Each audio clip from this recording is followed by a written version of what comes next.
Tiga ya, pertanyaan terakhir. Oke. Tapi aku penasaran banget. Ini mungkin berhubungan sama ibu-ibu yang lain kan. Oke. Kayak trauma masa kecil, aku aja taunya baru sekarang-sekarang nih. Iya. Karena sejak mulai ke psikiater, ke psikolog dan ke coach juga. Iya. Nah artinya kan sebenarnya kayak anakku yang masih kecil-kecil ini mungkin aja dia punya trauma kan. Iya, iya. Artinya lebih baik dirilis dari sejak dini atau nggak perlu nunggu dia dari sampai gede dulu kan. Harusnya gimana tuh? Iya. Jadi banyak juga ibu-ibu yang belajar sistem ini sih. Jadi mereka apply ke anak mereka sendiri.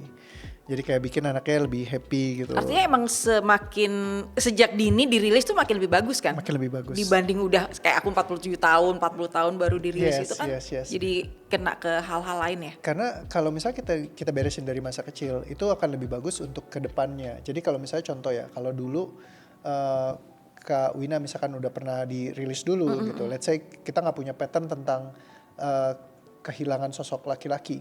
Artinya mungkin dalam hidup tuh nggak kena yang tadi Kak Wina bilang gue nih gampang bucin atau ya kayak gitu. Karena itu kan structure yang tanpa kita sadarin dia bergerak underlying di unconsciousnya kita di dalam sistem. Nah jadi kita ngelihatnya kayak, wah gue gak tahu kenapa nih, tapi kok gue gampang kecemplung misalkan, terus kayak gampang dimanfaatkan misalkan Karena ternyata sama orang. nyari sosok kakak laki-laki. Kayak gitu. Nah ketika itu diberesin dari dulu, mungkin gak akan ngalamin Kebucinan yang kesulitan-kesulitan itu. Kebucinan yang berlebihan. Iya, jadi dengan kita beresin semenjak awal, ya kita bisa lebih ya happy ngejalanin hidup kita gitu. Jadi emang sebaiknya sejak dini lah, sejak ya true, menurut Sejak aku sih kalau memang kita bisa beresin itu kan lebih happy. Karena kalau enggak kita akan developing trauma-trauma itu kita bawa dalam hidup kita akan banyak banget yang ngefek kemana-mana ya. Yes. Dan juga yang sekarang mungkin kalau bicara soal anak ya, banyak kayak sekarang Gen Z yang dibilang kan mereka nggak tahan banting segala macam kayak gitu, adalah karena orang tua yang terlalu berhati-hati juga. Jadi mereka berusaha untuk tidak membuat anak-anaknya terluka. Jadi mereka pengen banget bikin anaknya happy, dijagain. Karena dulu tahu sakitnya orang tuanya seperti apa. Nah justru ketika dijagain banget itu, penjagaan yang berlebihan itu yang bikin mereka jadi masuk dalam structure trauma yang berbeda. Misalnya kayak tadi kita Ya kayak aku terlalu dikekang.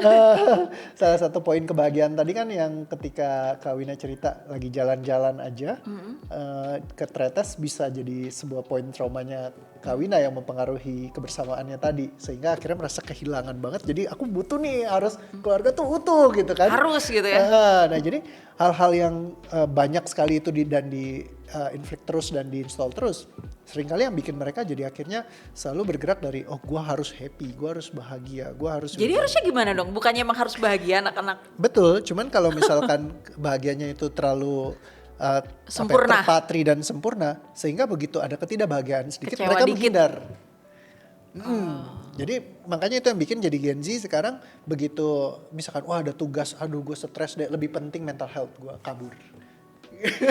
Jadi nggak boleh terlalu kayak gitu ya anaknya. Yes, jadi yang balancing ya, ketika kita bisa balance antara kayak oke, kita punya thresholdnya juga, jadi nggak yang gampang sakit. Kayak dulu aku masih ingat zaman aku tuh aku main di got kayak nangkepin ikan cere segala macam, nyemplung ke got segala macam.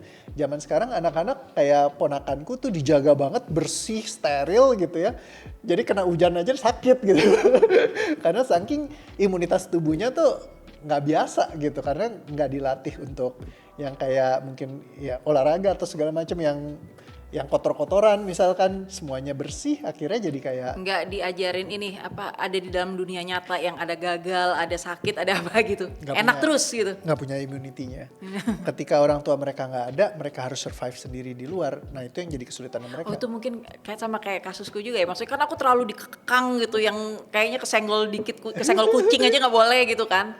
Jadi kayaknya mungkin untuk hal apa aku gampang kecewa gitu kali. Apa gitu? Bisa jadi. Bisa jadi ya. Ya, karena structure-nya tadi yang paling nyangkut kan di situ ya, kayak semuanya banyak juga pencapaian kan, dari kecil udah juara terus gitu. Nah itu yang kalau kita bawa structure-nya, kita harus ngejagain itu semua sempurna. Dan ketika sempurna itu menjadi satu tagline-nya kamu dalam kehidupan, jadi satu prinsip. Jadi begitu gagal berumah tangga itu gagal banget gitu. Rasanya Nggak tuh berguna bener-bener kayak jatuh sekali, karena structure kebanggaan, Sempurna. kegembiraan kamu, kesempurnaannya tuh sangat tinggi.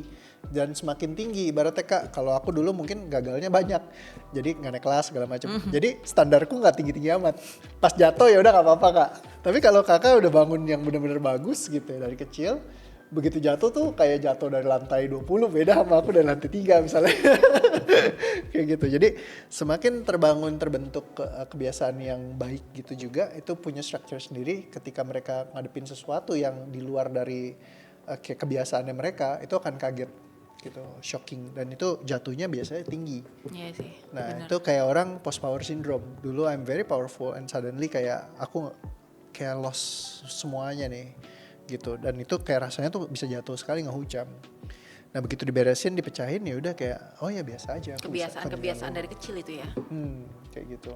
Jadi, Termasuk kebiasaan dikekang terus tiba-tiba cari pasangan yang mengekang, mengatur gitu. nah bisa jadi kayak gitu. Bisa jadi. Atau bisa juga kebiasaan dikekang, pengennya kebebasan, akhirnya jadi bebas kebablasan. Nah aku enggak, aku Nah, seneng yang ya, diatur. strukturnya orang tuh lain-lain memang. Karena Itu terbiasa. uniknya setiap klien itu, kalau dosenku bilang kayak dia nggak once fit for all. Jadi semuanya itu strukturnya lain. Makanya mereka biasa punya pendekatan yang berbeda-beda. Tapi DOA itu adalah menurut aku satu pendekatan yang bisa menyelesaikan berbagai jenis titik trauma. Ya, tapi dengan satu pendekatan ini. Jadi kita nggak perlu punya banyak tools gitu, nggak perlu belajarin ilmu yang lain-lain sampai banyak buat jadi andalannya kita. Tapi satu ini aja udah bisa ngebantu banyak gitu. Nah yang lain mungkin lebih ke arah buat ngelengkapin arsenal kita. Tapi dengan sistem ini, ibaratnya kalau aku bilang kayak bagaimana membuat patron kita buat bikinin baju. Jadi kayak diukuran yang pas buat kliennya gitu. Jadi kayak setiap orang memang pakai baju yang dengan ukuran tubuh yang berbeda-beda. Tapi kalau kita punya cara ngukurnya, kita punya cara guntingnya, kita bisa bikin baju yang sama gitu buat yang maksudnya yang bisa cocok buat mereka. Nah, jadi ya sistem ini memang dibentuk buat seperti itu sih. Jadi kita bisa telusurin traumanya, kita bisa pecahin, kita bisa ukur. Setelahnya kita observasi lagi udah selesai belum. Kalau udah selesai ya memang udah permanen beres. Kalau misalkan butuh masih ada titik-titik yang perlu kita pecahin, ya aku selalu bilang ke klienku ya kasih space buat kalau misalkan ada, ibaratnya kamu kena flu kan bisa aja kamu sembuh, bisa aja kena flu di kemudian hari kan kamu nggak tahu. Tapi minimal kalau kamu udah punya obatnya ya Udah kamu tahu nggak usah cara takut. ininya ya. Iya, karena udah tahu cara beresinnya. That's the logic. Jadi ibaratnya kalau aku bilang kayak kalau misalkan selama ini kamu dalam hidup kayak orang stranded, kayak di tengah lautan yang berenang tanpa kamu punya arah. Ya, tapi hari ini kamu kayak ngelihat ada burung nih. Burung terbang. Artinya kalau burung terbang, kalau kamu ikutin, kamu akan tiba di pulau. Karena burung kan nggak mungkin terbang terus di air gitu, di atas air. Pasti dia akan ada turun landing ke pulau. Jadi kamu selama ngikutin burung itu, pasti kamu akan nyampe di daratan. Nah, jadi jangan pernah menyerah. Kalau hari ini kamu udah ngerasa, oh gue bisa nyampe nih, ringan nih. Walaupun misalkan kayak mau berenang ke daratan, kamu bisa aja kena ombak lagi ketarik gitu ke depan, ke lautnya gitu. Tapi selama kamu berenang terus, pasti kamu akan nyampe di daratan ya. Sama kayak aku waktu aku ngeberesin anxiety-ku, mungkin nggak langsung dalam satu kali aku pecahin semuanya beres. Tapi bertahap ketika aku beresin, makin lama, gila hidup gue makin ringan ya, kayak santai gitu. Jadi nggak terbebani dengan semua tumpukan-tumpukan dari masa lalu itu gitu. Jadi ya kita bisa lebih bahagia gitu. Ya, semua pengennya sih bahagia ya. Kata kunci akhirnya sih itu Kak. Karena kalau ditanyain kayak kenapa sih kamu pengen punya ini semua gitu. Aku pengen punya uang banyak, buat apa? Bahagiain keluargaku. Kalau keluargaku bahagia, kenapa? Aku akan bahagia. Aku pengen punya rumah yang bagus, kenapa? Nanti bisa aku bahagia. Aku pengen punya mobil bagus, aku bahagia. Aku pengen bisa punya semua ini supaya pas secure. Ujungnya kalau secure, bahagia. Jadi selalu orang bermuara ke bahagianya. Gitu. Tapi kalau misalnya nggak dipecah-pecahin, kita nggak ngerti, akhirnya buat bahagia tuh sulit gitu. Tapi begitu udah tahu, oh gini loh resepnya kalau mau bahagia, buangin aja semua ketidakbahagiaanmu. Ketika itu semuanya beres kan, tiba-tiba ya kayaknya gue santai deh, gue bisa. Tapi bahagia itu kita sendiri yang ciptain kan? Itu benar nggak kata-kata itu?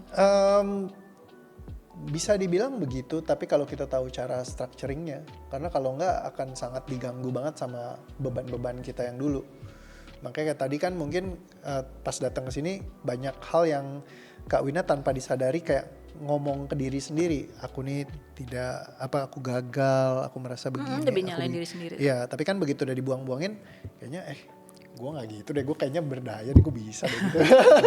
Nah, saat ada punya kesadaran kayak gitu, ya dengan sendirinya muncul dalam hati kita, ya kita akan hatinya sejahtera sendiri gitu. Bisa bahagia.